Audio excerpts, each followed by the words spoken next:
the 27th of this month, the last Sunday, is our anniversary Sunday, and so that's 11 years. And I'm going to start doing the presentation for that here shortly. But we will have the, most likely the kids' bounce house. So some of y'all remember, we do have a smaller bounce house as well, perfect for the nursery age kids. I can't get in there, it's a little too small for me. But it's perfect for the little kids, and we'll have that set up for that Sunday. And we'll also have the shaved ice machine ready to go for that day as well. And so we will need a volunteer or two to kind of watch over the kids just a little bit with that machine. More so the syrup, because some of them just start going like this, you know, and they just start doing that. But if we could have maybe some of the adults volunteer for that. And also we'll be organizing some food theme for that as well. I can't remember right, but I think we had catered a couple of years ago. I don't want to do that. What was that? For some reason, Panda is on my brain. I thought we had done Panda a couple of years ago or something. But I'd like to just do a kind of a normal type potluck, just make sure we get plenty of meat. I'll talk about that with my wife later today, and we'll have some organization around it, maybe a sign-up sheet to make sure we have everything covered for that day. And so you say, well, what can I do until then? Hey, take some tracts and start inviting people out. It's usually our bigger day, the anniversary Sunday, and so invite people. A great day to get to know us, as well as be able to just enjoy the fellowship and the preaching and the singing that day. And so start inviting people out for that day and praying about it as well. We cannot neglect that prayer is the number one tool that God's given us to be able to see some miracles happen. And so we want to see some good things and want to see God work. It comes about by prayer, by fasting, and just trusting God that He can do it. And so it's so funny. I'm teaching on, getting a little ahead of myself, it's just on my brain, teaching on patience this morning. I'm being impatient about it. And so my wife yesterday, is so funny, I don't even know what I was doing, but she had said twice yesterday, you need more patience. And I was like, well, that's what I'm teaching on. And Sunday, I guess I did not get the lesson at all. And so I get the preview, at least I know what I'm talking about. Usually, it's so funny because if I teach on marriage or loving your wife or something like that, which I rarely do, rarely teach on it. No, just kidding. And so make sure I use my words right. And she knows by like that Friday, but if I'm teaching on something that's God's working on me with, and she's like, you're being nice to me this week for some reason. It's like, yeah, I'm teaching on marriage. I want to make sure it's all right before I teach on it. But apparently the patience thing was not on my list for yesterday, and so I can't remember what I was impatient about, but she noticed and mentioned it twice. What was that? I thought I heard something, maybe not. So we'll be teaching on patience here in just a couple of moments. Be patient for it. It'll be in, if you want to start turning there, that's fine, Hebrews chapter number 10 in just a couple of moments. But does anybody have any prayer requests? So be praying for the anniversary service coming up. We had some visitors over the last couple of months, and just pray for them.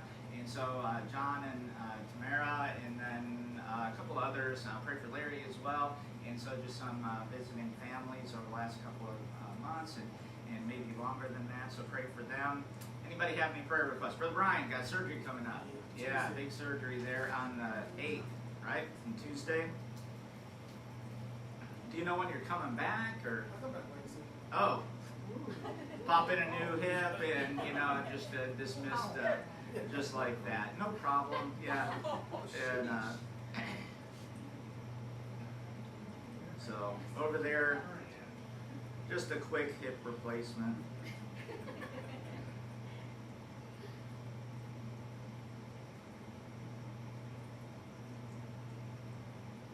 So back on Wednesday. Pray for no complications there, for everything to go well with that.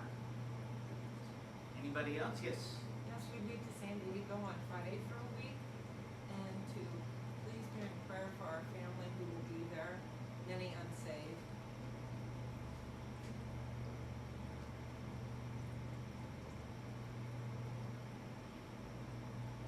Okay. Reminds me, pray for Wendy and the kids as well. And so they're traveling there in Alaska now and enjoying a little family time there. And they'll be back with 3 weeks, I think it is. Yeah, so 17th. So 17th for the days.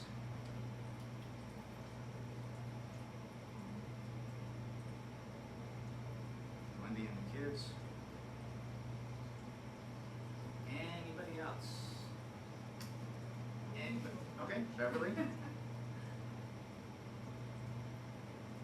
So pray for Dwayne and Elizabeth. Mark and his job.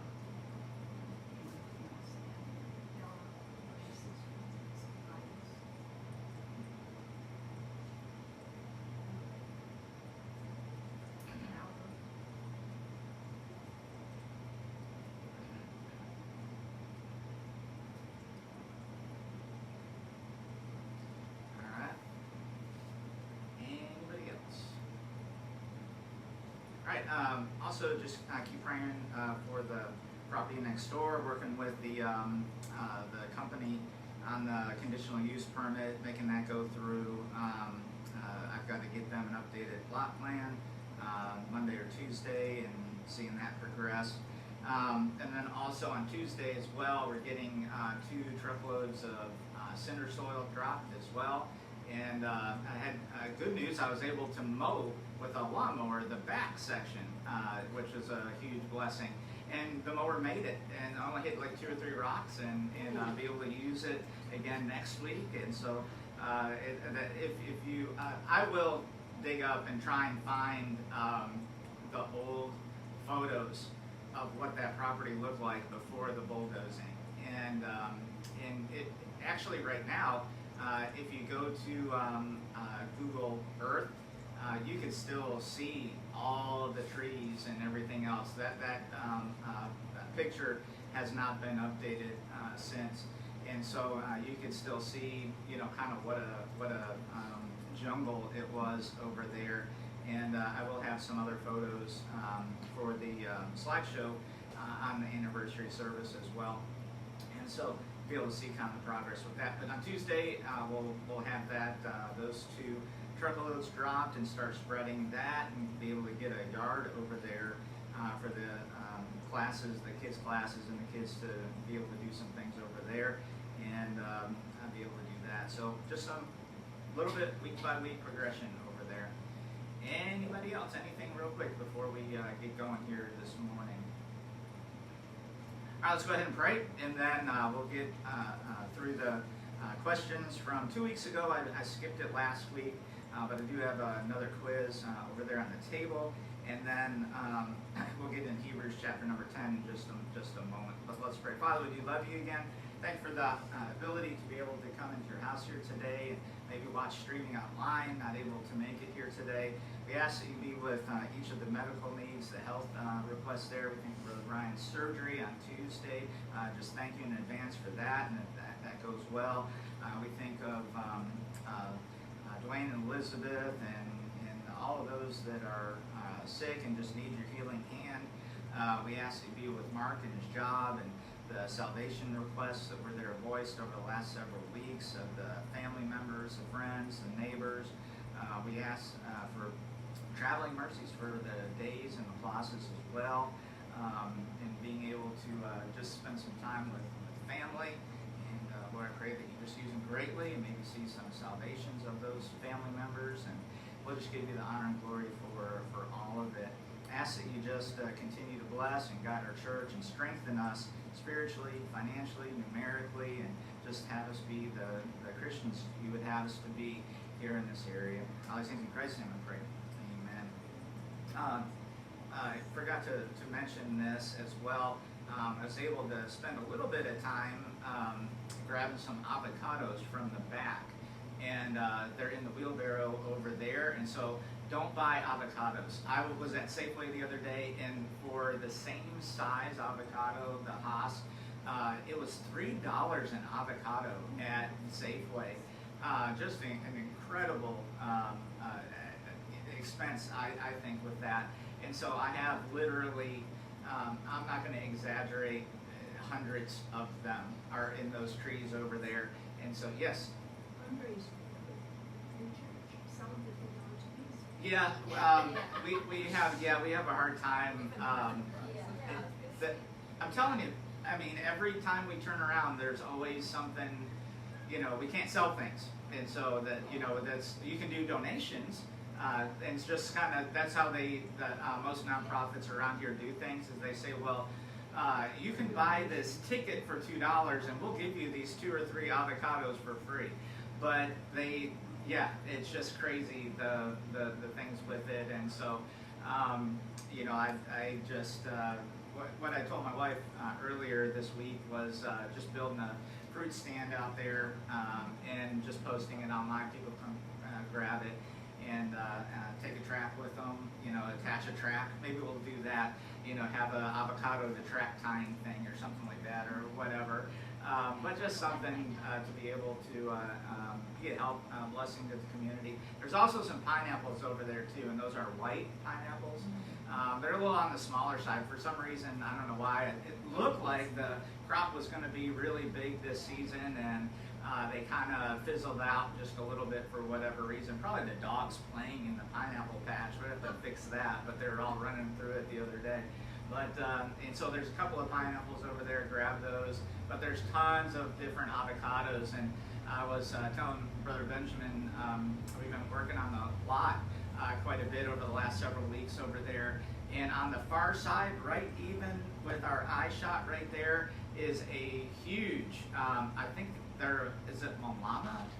Is a variety of avocado, the bigger ones, right there along the fence line. And so I saw you weed whacked right up to it, so that's plenty good for me to be able to get the pole on them, and they're right over there. And so it's really kind of interesting, the massive avocado tree over there, and then also growing through the left-hand side is a really large lilikoi vine as well. And so there's already a ton of stuff on that property. Big mango tree in the back as well, and so there's all sorts of things already growing over there. And it'd be a blessing if we were able to kind of harvest it and be able to go. But avocados, I have you covered. Tons and tons and tons of avocado over there, and just grab as many as you don't need. And so I mean, I've got tons of them, and so I just hate seeing food go to waste, especially when there's such a need right now. You drive into Hilo, and I'm not calling anybody out or anything, but there's a couple of houses along the way that their orange and tangerine trees just booming all the time, and then a day later, 2 days later, 3 days, they're all on the ground. It's like, oh, just what a waste. And so this year, I just made a decision that if I saw fruit on our tree, we were going to go ahead and pick it and get it into the hands of someone that needs it. And so, especially that breadfruit tree as well. I have some problems trying to figure out the breadfruit whenever that's ready, and so I usually miss it, and then it ends up hitting the ground. But we'll work on that. And so, avocado definitely got you covered with that, and some pineapples as well. Quiz for last week or 2 weeks ago. We read 2 Chronicles 29 through Ezra 6, and then Acts 17 through 20. What did Zerubbabel build first? And that was the altar. How old was Josiah when he began to reign as king of Judah? He was 8. That's crazy, having an 8-year-old. I mean, it would be like if 8-year-olds today ruled the world, everybody would just be automatically given Legos and nap time and everything else. I'm all for that. But 8 years old, he was there, made king of Judah.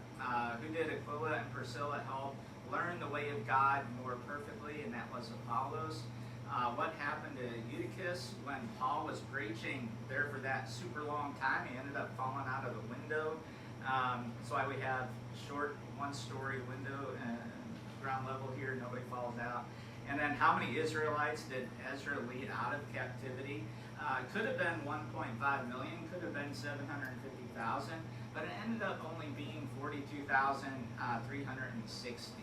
And so that's all that chose to leave. And it just speaks to how quickly we can get comfortable in our surroundings. And so you would think that after that captivity that every single Israelite would have run home, but a lot of them got comfortable in their sin. They got comfortable in their status there in captivity. And it's amazing the things that we get accustomed to and we just acclimate to. And so only 42,000 and a little bit more decided to go out in that first wave to go start rebuilding Jerusalem. Teaching on patience here this morning, and I have to laugh because it's, I'll get to it in just a moment. Again, I'm being impatient. But some of the, they say, well, who are the most impatient people? Number one are kids in line at Target. And so that's a number one impatient group right there, little kids in line. The number two are fathers in line at Target. And that's a number two group right there. But, the people that are most prone to some impatient moments are going to be our young people. They're going to be our young couples. They're going to be, people that want to do things for the Lord. It's very, very difficult sometimes when you know you want to do something for God, but you have to wait on Him and His timing and all of that. And so even, especially, I don't want to say even, but especially pastors, ministry leaders, we can get impulsive. We can stop and get frustrated because things may not be moving as fast as what we would like. I would say the most difficult attribute of our society today is that of patience. You're there waiting at a stoplight, and all of a sudden it turns green. I could tell you that you're the second person in the vehicle that saw that light change. My wife's always telling me that, the passenger always sees that light change before you do. Why? Because we get a little impatient. The other day I was making my rounds through Safeway. Brother Benjamin saw me. He caught me there.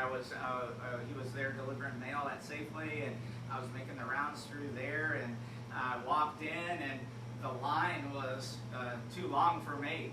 And I walked in and walked right back out. Why? Because that day I didn't have very much patience. I didn't care what was on sale. I didn't care what was going on. I was not going to wait in that line. I'll wait till later that evening. Ended up going back. But, we end up just getting frustrated when we have to wait. Traffic bothers us. It's kind of funny. I was reading an article from a former senator in the area, and he was there kind of complaining about the traffic on 130 on the highway up there. And he said, yeah, I got home from Oahu one night, and it took me an hour or 45 minutes or something like that to get to Hilo, from the airport to HPP. And it was like 45 minutes. I mean, there are times where I sat in Dallas traffic for 2 hours and went like a mile. And not saying that that's good or anything, but traffic, unless something major happens, I mean, trust me, there are times where there can be serious traffic here, and it's very inconvenient.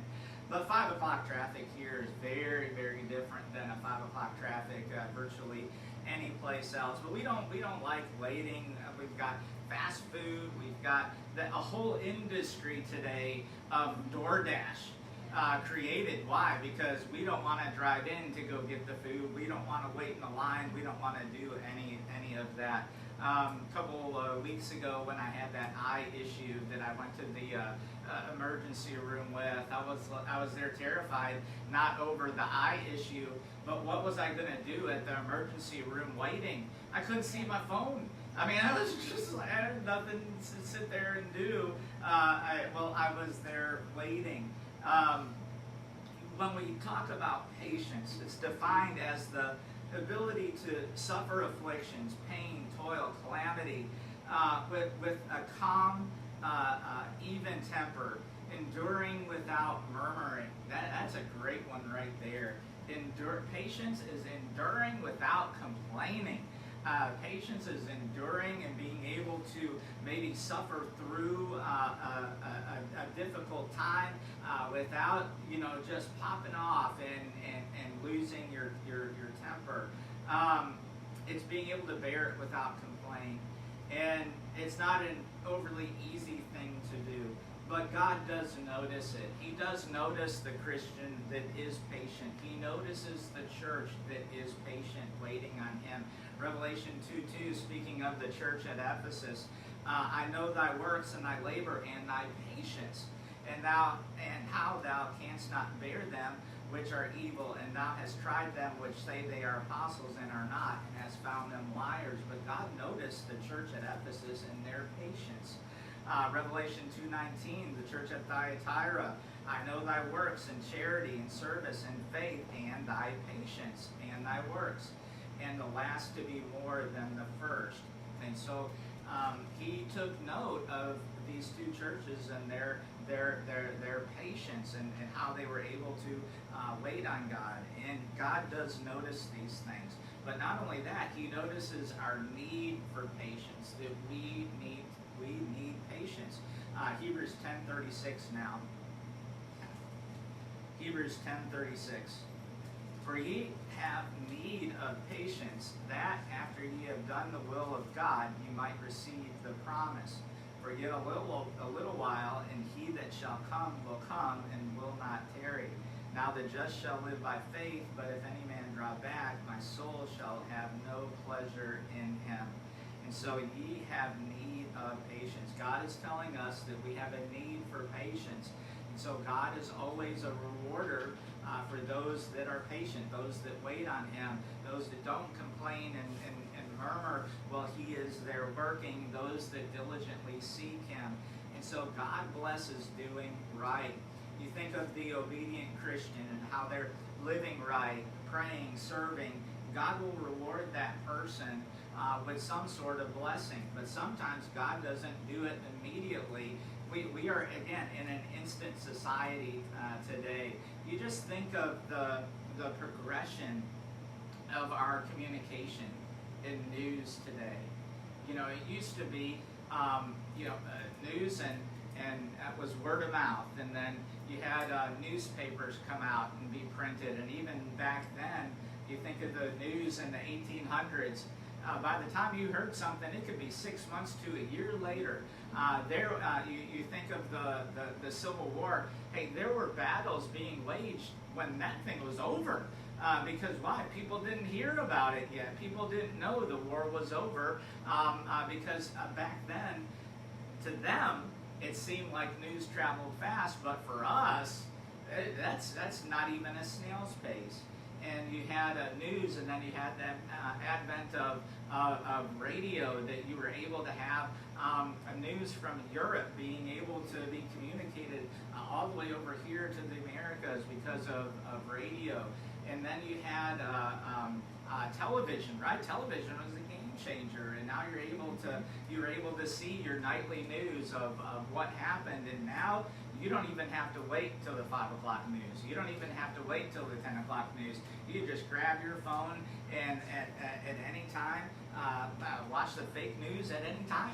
Whatever. I mean, if you want to be misled at any time, it's right there instantly, right? And if you want the gossip, it's all right there. If you want the conspiracy theory, man, it is right at your fingertips. It is all right there. And so, hey, communication, super fast today. But God's word is true. And as our communications have sped up, our level of patience has decreased, that we're not just able to wait any longer on anything. And so God knows, especially today in our generation, that we have a need of patience. And so he is a rewarder of those that wait on him. He is a rewarder of those that obey. Verse number 36 tells us he have need of patience. And so the Christian life is based on how long we can wait. We're there waiting. What are we doing very much today? We're waiting on him. We're waiting on him to come back. We're waiting on heaven. We're there waiting on the next stage of his promises to come true. And so God's word is true. Hebrews 11:6. But without faith it is impossible to please him, for he that cometh to God must believe that he is, and that he is a rewarder of them that diligently seek him. And so by faith we seek him, by faith we are there waiting on him, and he's a rewarder of those things. Verse 38 tells us that the just shall live by faith. And so faith is simply believing based on his word. God says it, that settles it. God is saying, I'm going to reward. Verse number 38, though, we see a warning. Let me read it again, verse 38. Now the just shall live by faith, but if any man draw back, my soul shall have no pleasure in him. And so it's displeasing to God when we don't wait on him, when we pull back and we're not there waiting on his timing or waiting on his plan and his will to be carried out. There's always a temptation to get ahead of God. There's always a temptation for that. There's always a reasoning that we can come up with that makes sense in our head that, hey, if I just do this, what's the big deal? God will understand, right? And so you wait on him, though. That's what he is there pleased with. And so there are some attributes this morning I'm going to talk about here during Sunday school at the 10-15 minutes that I have left related to patience. First of all, God is patient. And I could probably just park it right there and finish off at that very moment. Turn with me to Romans 15. Romans 15 in verse number 5. I know this. My salvation story has a lot to do with acknowledging God's patience. We're all saved the same way. Salvation by faith through Christ, right? We believe, we trust in him. But that road and what that looks like is going to be different for all of us. There are some that you got handed a gospel tract and someone started to witness to you, and right there you got saved. Right there you just trusted Christ the first time that you heard the gospel or someone presented the gospel to you. There are others that maybe in a church service you came and you responded. There are others that maybe sat around a church service or sat around someone or family, right? And the witness of family over a period of time and through a series of events you trusted Christ. And then there are those, and I've told you my salvation story before, how I was a faker, right?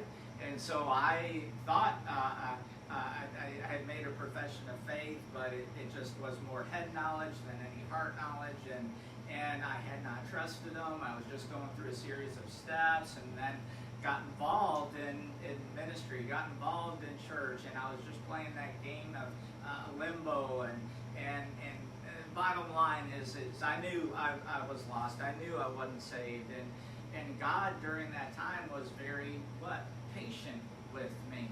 At any time, do you realize that? Let me say this, and I don't want to be a negative at all here this morning. It needs to be positive because this is a positive thing. But you realize that any time the breath that you are taking right now could be your last. Right now, boom. People today dropping over all over the place just like that, right? The conspiracy theory, right? You know? People every second in this world slip off into eternity.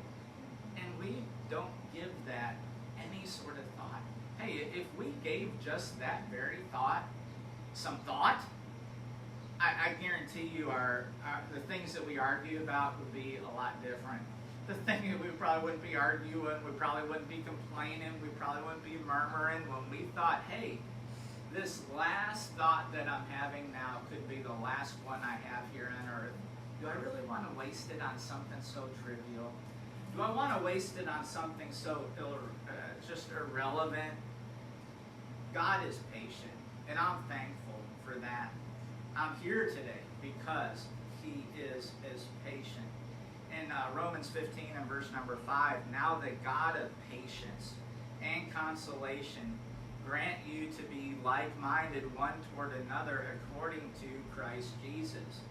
And so now the God of patience and consolation, consoling, comforting, grant you to be like-minded. So he's a God of patience, and he is there telling us we are to be of like mind as well as him.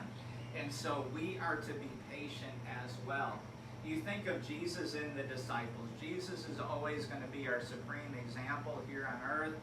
You know, he's there communicating him out that he's going to be gone, he's going to be crucified.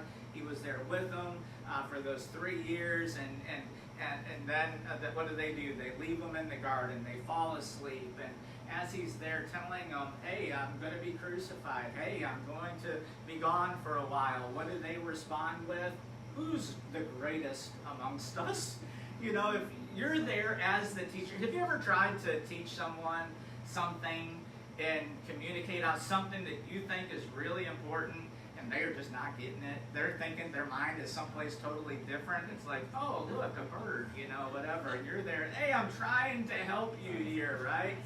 And he, you know, we're like, that's it, I'm done with you. I'm going to go kick sand or something. You know, I'm going to go do something else.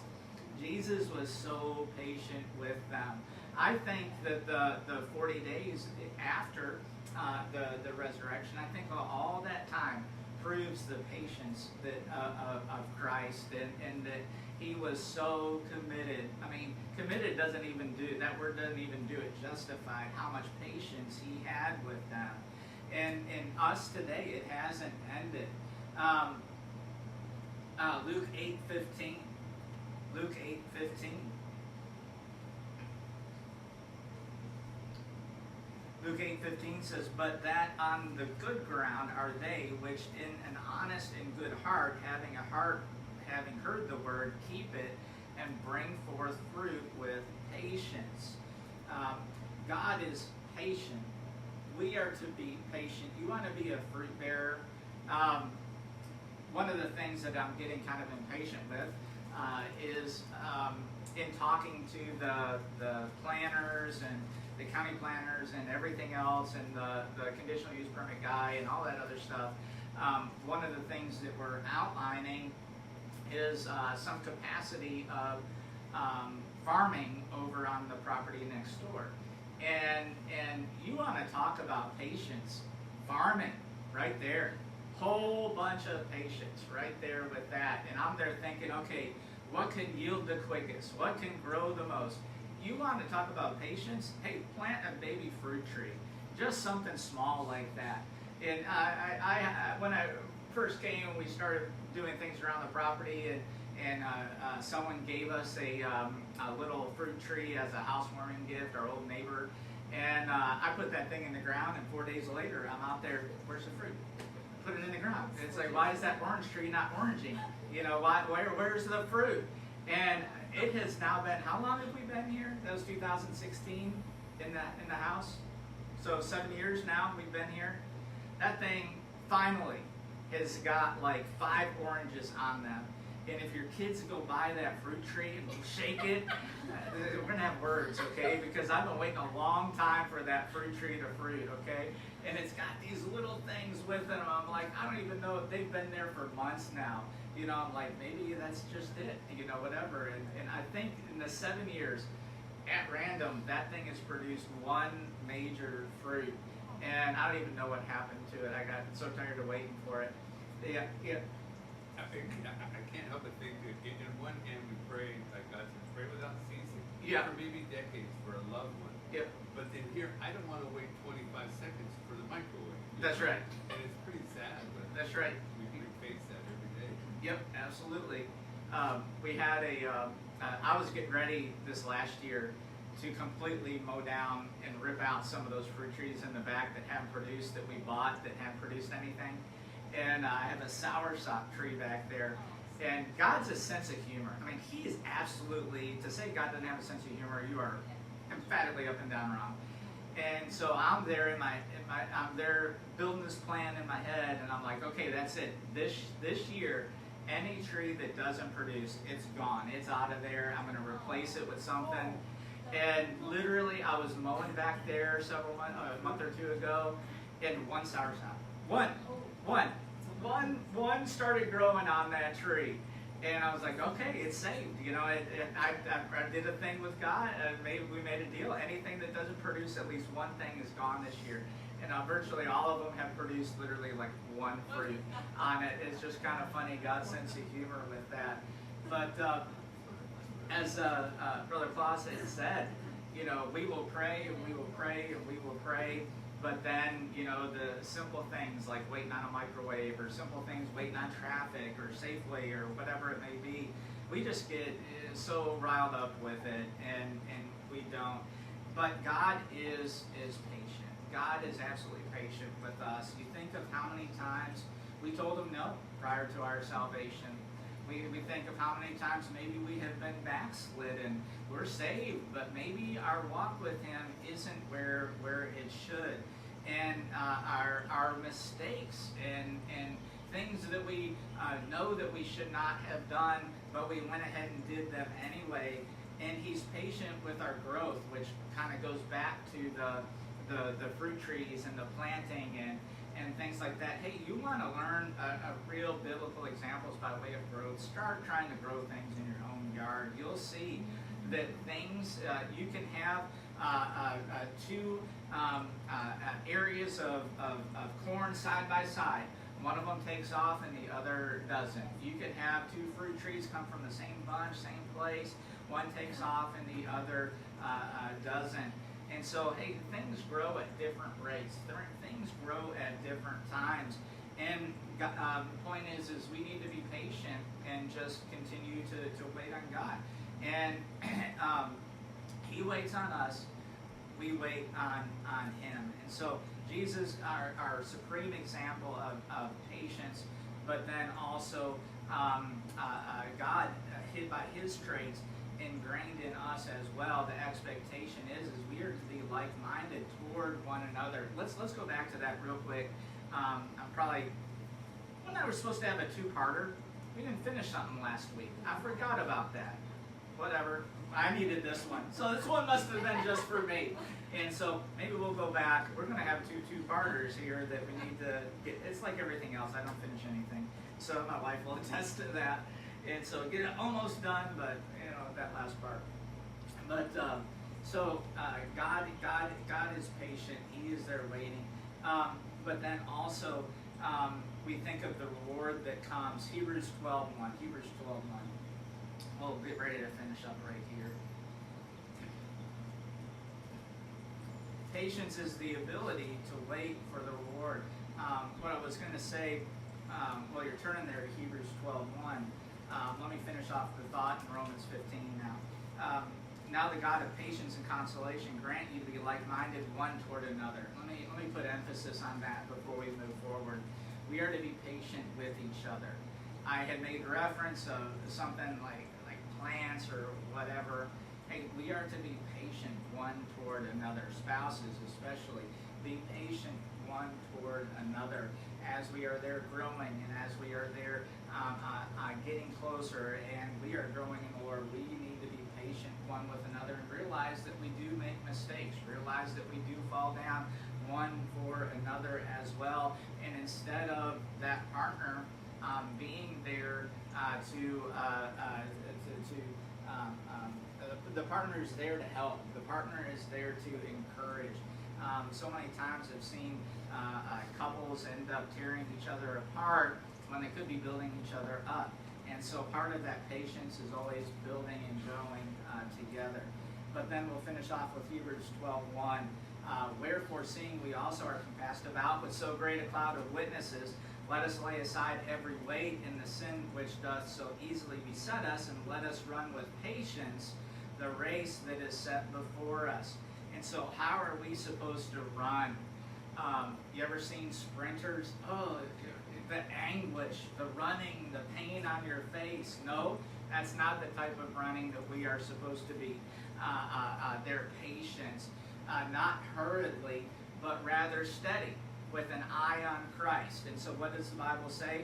Wherefore, seeing we are also compassed about with so great a cloud of witness, let us lay aside every weight and the sin which does so easily beset us, and let us run with patience the race that is set before us. And so we are to run with patience, a steady eye on Christ, and not on everybody else, but rather an eye on Christ. And so, as I said earlier, as we started the lesson this morning, who are those the most susceptible to being impatient? The younger, right? Younger people, younger couples. And the answer to that is to encourage that youth, encourage that person. Keep your eye on Christ. Keep your eye on the one that's setting the pace of your life. If you are there following him, what's he doing? Providing the direction. We say that so much. Let me finish with this thought, because I think it's the most important here this morning. We put so much emphasis on just following him by way of a path. We also lose sight that he's also setting the pace of that path as well. So as he is there guiding which way we should go, he's also setting the pace as well. Not to use an overly kind of guide illustration, but in NASCAR or Indy racing, what do they have? The pace car, right? At the beginning of the race. He's just setting it. All those race cars are there following that pace car at a certain speed, right? And they're to follow whichever direction that pace car is going, at the speed that pace car is going. And Christ is a similar way, that we are to follow him at his pace. Whatever direction he's going, whatever rate that is, we are to be followers of him. And so we'll finish that thought here for this morning, and we'll pick up one of the two messages that I didn't finish over the last 2 weeks next week.